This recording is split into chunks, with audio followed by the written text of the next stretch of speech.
పశ్చిమ మధ్య బంగాళాఖాతంలో ద్రోణి ప్రభావంతో తెలంగాణ వ్యాప్తంగా విస్తారంగా వర్షాలు అయితే కురుస్తున్నాయి. నిన్న రాత్రి అంటే ఆదివారం రాత్రి చూసుకున్నట్లయితే హైదరాబాద్లో ఆల్మోస్ట్ అన్ని ప్రాంతాల్లో ముసురు పెట్టిన పరిస్థితి కనిపించింది.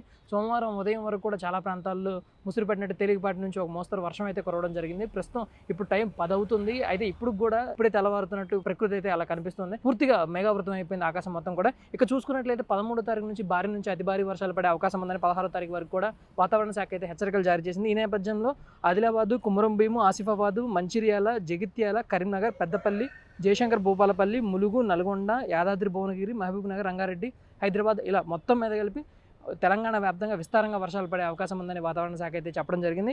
ఇక గడిచిన 24 గంటలు కానీ చూసుకున్నట్లయితే అల్కాపూర్లో 11.5 సెంటీమీటర్ల భారీ వర్షం అయితే కురవడం జరిగింది. ఇక ఫణగిరిలో 8.93, ఆదిలాబాద్ జిల్లా ఇచ్చడ్లో 7.28, వరంగల్ జిల్లా దుగ్గోడిలో 6.70 వర్షపాతం అయితే నమోదవడం జరిగింది.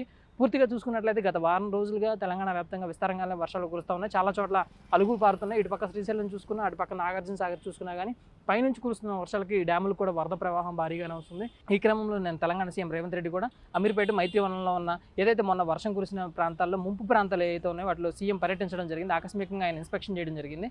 ఇన్స్పెక్షన్కి వెళ్ళినప్పుడు ఆ ప్రాంత వాసులు ఎక్కువగా నీళ్లు ఇళ్లలోకి రావడం పట్ల వాళ్ళంతా ఫిర్యాదులు అయితే చేయడం జరిగింది. హైడ్రా కమిషనర్ రంగనాథ్కి ఆయన ఆదేశాలు కూడా జారీ చేయడం జరిగింది. వరద నీరు ఇళ్లలోకి వెళ్లకుండా, ఎస్పెషల్లీ జనాలు ఇబ్బంది పడకుండా తగిన చర్యలు తీసుకోవాలని 13వ తారీఖు నుంచి భారీ వర్షాలు ఉన్న నేపథ్యంలో ప్రజలెవరూ ఇబ్బంది పడకుండా ఉండాలని హైడ్రా కమిషనర్తో పాటు తెలంగాణ డీజీపీ, అన్ని జిల్లాల కలెక్టర్లు వీళ్ళంతా అప్రమత్తంగా ఉండి ఎప్పటికప్పుడు ప్రజలకి అందుబాటులో ఉండాలని చెప్పి సూచించడం అయితే జరిగింది. దీనికి సంబంధించి కంట్రోల్ రూమ్లు కూడా ఏర్పాటు చేయడం అయితే జరిగింది.